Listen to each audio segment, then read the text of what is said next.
Meredith, now that we've done a Mario episode, Yeah.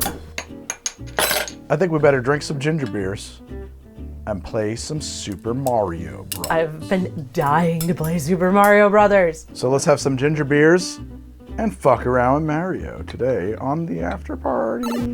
Wow, Meredith, we really got teleported over here. Where are we? We're in the world where we make a podcast. The mustache and the drink thing, I understand on a whole new level now. Yeah.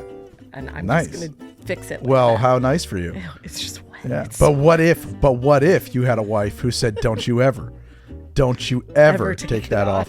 And you said, I just got to live with this thing going up my nose. I got to live with my food and my drinks. Ugh. Are we doing Super Mario Brothers or are we doing Super Mario Brothers 2? So we're talking about both. Start with frame one. It's been so many years since I played. Super Mario Bros? Maybe let's start, with All what right. should be more familiar. Let's do it. Super Mario Bros. I'm like oddly nervous to play a video game. You're going to get your fucking ass kicked. Well, that is a given. Here we go. Deep breaths. Yeah. Wait, where am I? You are player 2, so I go first. Oh, we don't play together. I forgot that. Wow, man, it's been a minute, huh? Yeah, it's been a while. All right, so we made a video where we were making iterations of the red mushroom and the green mushroom. Yep. And also the flower makes... Fire flower. There you go. I feel like you nailed them all, so I'm very excited to share that episode with people. Yeah. But I'm just noticing now that in the first one, the red mushroom was orange and red as opposed to white and red like they are now. And it had red spots instead of white spots. So, I mean, I could have done that much easier. Let's reshoot it. No. So what are we doing here? What's the competition? How are we making this work? Let me just see if I can, one step at a time. You've got fireworks going on and all that good stuff, so. Look at him, little Luigi. Okay, I've also never played with this remote, which is, all right, Never played. Just so the camera knows, it's a Super Nintendo controller, gang. I went straight from analog sticks. I had a 64, and now I have a Switch, which I do play. Been playing some Disco Elysium.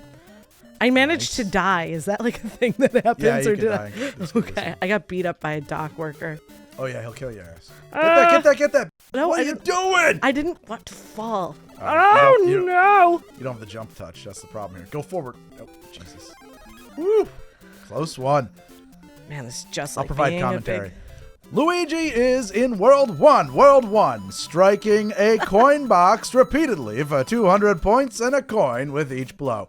A Koopa Troopa approaches. Luigi dispatches it with ease. What's it called? A Koopa Troopa. Luigi has found the star and is on fire. I want he a can flower. take it all the way to the wall, but he's Oh, stopping no. for the flower. A smart move, an investment in tomorrow. Here comes Luigi, blazing on starry acid and flaming flowers there. Am I running out of time? No. I got plenty So of do you time. think that the mushroom is a magic mushroom? Do you think that the fire flower is a mescaline plant? I mean, probably. Take it! Take it off the top! Nailed it. 5,000. 5,000. The endorphin rush just gave me. Hell yeah, baby. Ooh, and fireworks! What is the game that you think like shaped you gaming the most? Well, Fallout 1, Fallout 2, Fallout 1. What basically. system are those on? They're PC games. But, I do think, so this is something I bring up a lot, right? Is that like for modern games, they're really developed for like a very different audience, different consumer base. And the thing that has happened since I was a kid, and I grew up with Mario Brothers and this stuff, like these were all arcade games originally. Like Super Mario Brothers was an arcade game. Mm-hmm. It was designed to beat you and to eat quarters. Right. And so we grew up with extreme frustration at trying to beat these games, right? And the satisfaction of finally overcoming them, it wasn't like, oh, cool game. Like when you beat Super Mario Brothers for the first time, when you beat Mega Man for the first time, you felt like you had run a fucking marathon. Right. Like, like it was like a sporting event. You fucking lost your shit because that game had been trying on purpose to kill you the whole time. Modern video games, I find that I have to turn the difficulty like all the way up in order to tickle my brain amygdala to get any of the happy juices from success. So like I do think that that's like a big thing about games, how they've changed, is that like they're meant to be beaten. Yeah. Whereas back then they were meant to beat you.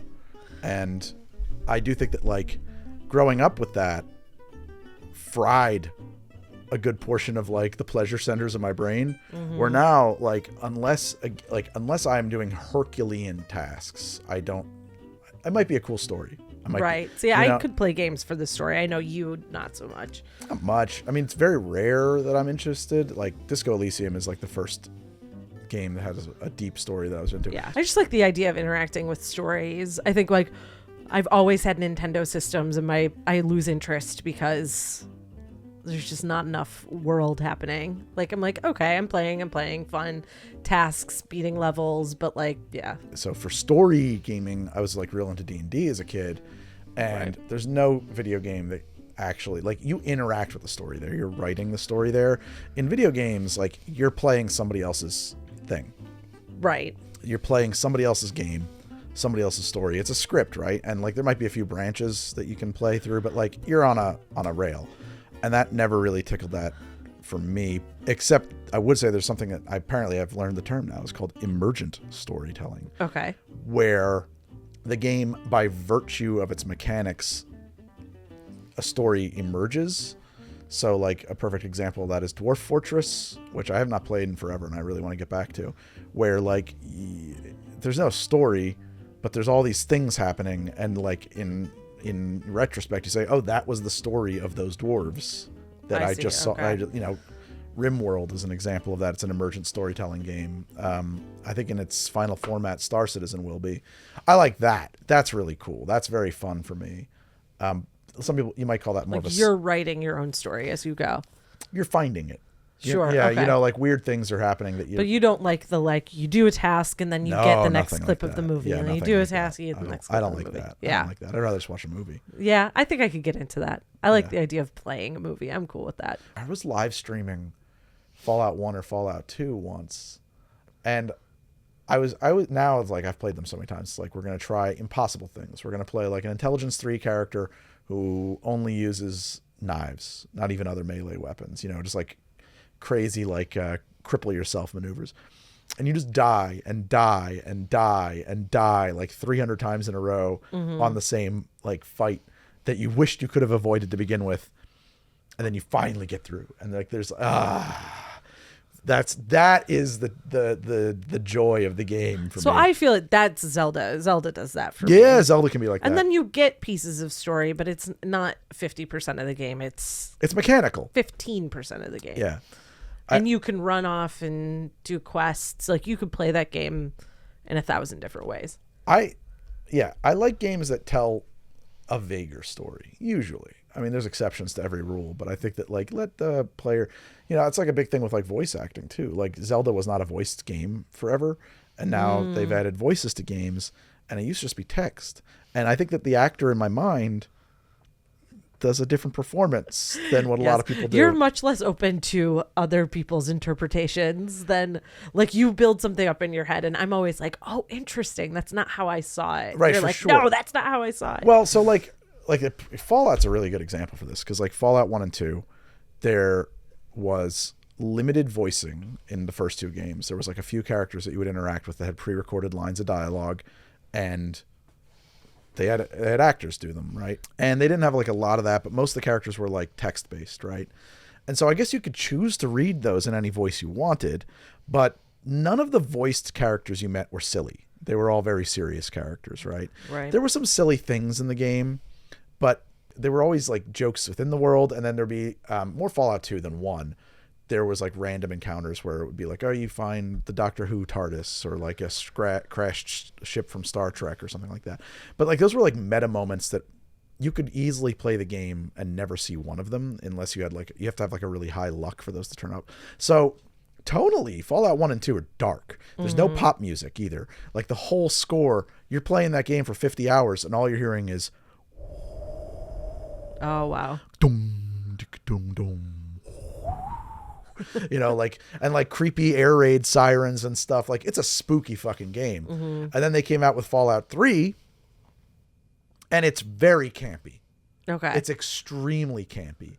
And everybody's putting in these really big howdy doody type performances with their characters that they're now fully voiced. Everybody's voiced. And everything is in these hyper pop colors. And like, it felt like a goddamned betrayal. It pissed me off so much. And like, and now it's even worse because it's like, there's a whole generation of people who think that is what Fallout is, the tone. And I just feel like this bastard old man who's like, you don't know. I was on NoMutansAllowed.com in the old days discussing the mods of the Fallout 1 and 2 and the law. We restored it. We brought back the lost content in Fallout 2. You don't know. You weren't there. The game is lost upon you. I do feel like this is my barrier to entry with gaming, is that I'm like too far behind, that it just feels like jumping into something is going to feel like I don't get the mechanics. I don't get the world building, like, unless I think that's probably why like I keep coming back to Zelda, because I played it in 64. I played the original Nintendo version. Like, I feel like I understand it. And jumping into Fallout, like, I'd jump into the newest one and be completely lost for what the series could have been. There's nothing to know. It tells every one of those things are standalone. They'll tell you everything you need to know in the opening sequence. Yeah. You know, I mean, I think you would have a very different opinion. I'd be curious. I think you'd have a different opinion of the new Fallout games if you played Fallout 1 and 2 first. First, right. And I think you'd have a different opinion of the old ones if you played the new ones first. You know, I think that's an interesting experiment, but you can only do it once. You have to pick the order. I know very little. I know the drinks that we've made. You don't need to know anything about it. And so I could jump in from the beginning though, because that would mean nothing to me. Yeah, it all means nothing to you. And it tells you everything you need to know, man. Well, maybe it is a journey that I will go on. I do want to play Last of Us. I'm loving the series. I know you have no interest, but I'm very excited. When that came out, everybody was telling me I got to play this, and I was just like, yeah, I don't want to play this game, and I'm gonna tell you why I don't want to play this game. I'm telling you, I never explained. So I was like, what I used to say was like, it's just not for me. It's not for me. It's not for me. And I know it's not for me because it's a movie. Right. We've already discussed that's not the type of game for you. But the reason I didn't want to play it was because for so many people, it was like this life-changing video game. Like, Greg, you're going to love this. It's the greatest. It's amazing. These people deserve Oscars for this game. It's unreal. It's unreal. And I didn't want to play it because I know I'm going to fucking hate it. and then it's going to be the end of our friendship. Because, like, I'm not going to be able to, like, I'm going to be fine with the fact that you like it and I don't. But a lot of people get very upset with you when you tell them the thing you like, I think, is a pile of shit. I mean, that's generally true. I think that was like part of the reason why the podcast works for us, is because like I care very little if people like the things that I like, and I think you're pretty much the same. So I can have a conversation with someone that hates something that I like. I don't know why people take that so personally. I can too. It doesn't bother me at all. You don't have to like each other's stuff. It's better. I don't know, better for you. Like things get ruined when too many people like them because they try to appeal to everybody, which is impossible. You know, the hipster burned his mouth, right? The hipster burned his mouth. Do you know how the hipster burned his mouth? On coffee? He ate his pizza before it was cool. Nice. Nice. I think for a lot of people, the content that they consume is really all they got going on. I hope not. Oh, but I guess that's more and more true. I think that's more and more true for everybody because everything's content. Consider the fact that, like, you're on your phone, you're on TikTok, like you're never away from content 200 years ago, you had some books. Or you just like went outside for a long walk. Yeah, exactly. Did a garden. Yeah. Gardening. You got busy, man. That took time. You had to do stuff. Yeah. You know, you couldn't just be, I'm not a fan very much of the music, but maybe it was Roger Waters. Well, one of the Pink Floyd dudes had an album called Entertained to Death, which is it's a concept album about aliens coming to Earth and seeing everybody dead in front of their TV sets and think, oh, they must have been entertained to death. But not that I think we're entertained to death. I think entertainment is great. But be entertained. But I do think that, like, that's what it is that, like, when I say that, like, I think that the X-Men is a shit comic and I think it's for losers. Or I don't. It's just such a harsh that's a little opinion. Aggressive. I don't like the X-Men. I think it's garbage. It's just a shit comic, right? I wouldn't. There's no personal attack on there. You can't. With the personal attack comes, that's when you lose. But they people. hear it as a personal attack. Yeah. Oh, I strongly identify with the X-Men. The X-Men are, and I just picked the X-Men out of a hat, by the way. It's not like I have a personal vendetta against the X-Men, except for the parts that were written by Joss Whedon, because I can't stand Joss Whedon. I don't know. Buffy the Vampire Slayer, favorite show of all time. Sure, and I could tell you Doesn't that mean I Joss love the Whedon's man, a but huge piece of shit and can't write for a damn thing, and it doesn't affect your opinion of either the Not show at all. or me. No. Yeah. I can separate the two, I suppose. I just think that for a lot of people, because they're so, well, fan is the root of fanatic, Right? Or maybe it's fanatic is the root right. of fan. So it's like, I think that a lot of people, it's so meshed into their personal set of values, like what they consume, their media, that like when you tell them I don't like this, it becomes a personal attack. Yeah, like what you like. Don't have guilty pleasures. Enjoy what you enjoy. And also enjoy hating things. Also true. A Let good people- hate watch. Let people hate things. Yeah. Before Rachel and I started dating, we hate watched a show that we worked on main title for. She's gonna remember the name. I don't remember the name. What was it about? I might. Oh, it was the Naomi Watts is a therapist, and she's like it's like a lesbian drama. She like falls in love with one of her subjects. Nobody watched this. I know it was on Netflix, and Yeah. nobody watched it. Naomi Watts TV show. I mean, is there more than one? Is there any? I hope I'm not butchering what that was, but man, a good hate watch is fun. Anytime you say anything in public, like on Twitter or something, like I didn't like this, some jerk's gonna show up and be like, why don't you just let people like things, dude? Why don't you just let people like things? Why don't you just let me not like things? Just let me not like things. I'm allowed to not like things. I agree with that. I think when it gets personal, when it's like you're stupid for liking this, then it's a different conversation. Well, that's weird. Who would say that? Yeah, Now you might hear that. you might. You know, I think that's what it is, though. I think people hear that, and I'm not saying, no one's saying that. Well, Yeah. I mean, I guess some assholes are. Yeah, people do. Yeah, I guess some assholes do. Or you're stupid for not liking something. Some stupid grog. You just don't get it. You just don't get it. Why don't you get Joker? I would be just like you, a female to not understand Joker. Who told me? The big thing in high school was that like girls don't understand Fight Club. Oh, You just can't understand that movie. It's for men.